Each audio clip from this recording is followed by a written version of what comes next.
বিসমিল্লাহির রহমানির রহিম। আসসালামু আলাইকুম। গুলুমুলু ফ্যামিলি কিচেন চ্যানেলে সবাইকে আরও একবার স্বাগতম। আশা করি যে যেখানে আছেন আলহামদুলিল্লাহ আল্লাহ পাকের অশেষ রহমতে সবাই ভালো আছেন। অনেক দিন ধরে অসুস্থ থাকার কারণে আপনাদের সামনে নতুন কোনো রেসিপি নিয়ে আসতে পারছি না, তার জন্য খুবই দুঃখিত। আপনারা অবশ্যই আমার কথা শুনে বুঝতে পারতেছেন আমার গলাও ভেঙে গেছে, এত পরিমাণ অসুস্থ আমি। তবুও অনেক কষ্ট করে ছোট্ট একটা ভিডিও বানিয়েছি আপনাদের সঙ্গে শেয়ার করব বলে। আজকে আমি তৈরি করব রেস্টুরেন্টের স্বাদে, অথেন্টিক স্বাদে টাকি মাছ ভর্তার রেসিপি।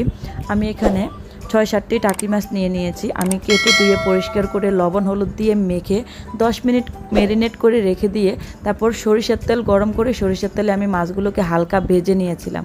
আপনারা অবশ্যই আমার কথা শুনে বুঝতে পারতেছেন। আমি ভিডিওটা করেছিলাম ভেজে নেওয়ার সময়, ভিডিওটা আমি খুঁজে পাইনি তাই শেয়ার করতে পারিনি, তাই আমি বলে দিয়েছি। মাছগুলোকে কাটা ছেড়ে আমি বেছে নিয়েছি। আমি সেই কড়াইতে শুকনো মরিচ ভেজে নিয়েছি। শুকনো মরিচটা তুলে রেখে এখন আমি এখানে 1 কাপ পরিমাণ পেঁয়াজ, 1 টেবিল চামচ পরিমাণ রসুন কুচি, 1 টেবিল চামচ পরিমাণ আদা কুচি খুব ভালোভাবে আমি ভেজে নিয়েছি। আপনারা কালারটা দেখেই বুঝতে পেরেছেন। তারপর ভেজে নেওয়া হয়ে গেলে আমি এখানে আগে থেকে কাঁটা ছাড়িয়ে নেওয়া বেছে নেওয়া মাছগুলো দিয়ে দিলাম। এখানে মাছগুলো দিয়ে আমি আবার 1 মিনিটের মতো চুলাটা মিডিয়ামে রেখে ভেজে নিয়েছি। ভেজে নিয়ে আপনারা চাইলে এখন এগুলোকে ব্লেন্ডারেও করতে পারেন, শিলপাটায়ও করতে পারেন, অথবা হাতেও এটাকে মাখিয়ে নিতে পারেন। বাট আমি এটাকে শিলপাটায় করে নিচ্ছি, তা আমি আপনাদের সঙ্গে শিলপাটাই শেয়ার করতেছি। আমি শুকনো মরিচ নিয়েছি, ভেজে সরিষার তেলে ভেজে নিয়েছিলাম। আর এখানে আমি পেঁয়াজ রসুন আদা টাকি মাছ ভেজে কাটা বেছে নিয়েছিলাম, সেটা নিয়ে নিয়েছি ধনিয়া পাতা কুচি 1 টেবিল চামচ পরিমাণ, স্বাদ মতো ইচ্ছে মতো আপনারা আপনাদের পছন্দ মতো দিতে পারেন। কাঁচা সরিষার তেল দিয়ে দিয়েছি 2 টেবিল চামচ পরিমাণ, লবণ দিয়ে দেব স্বাদ মতো।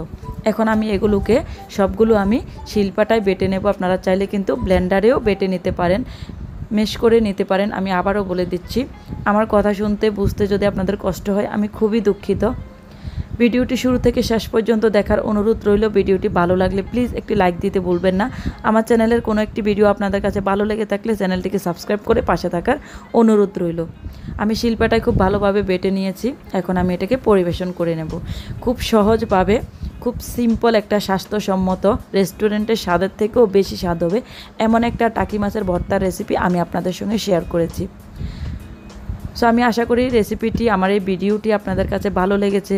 প্লিজ ভালো লাগলে কমেন্ট করতে ভুলবেন না, লাইক কমেন্ট অ্যান্ড শেয়ার করে রাখবেন। সাপোর্ট করবেন, ভালোবাসবেন, পাশে থাকবেন। যে যেখানে থাকবেন সুস্থ থাকবেন, ভালো থাকবেন। সবাই সবার জন্য দোয়া করবেন। আল্লাহ হাফেজ। আসসালামু আলাইকুম।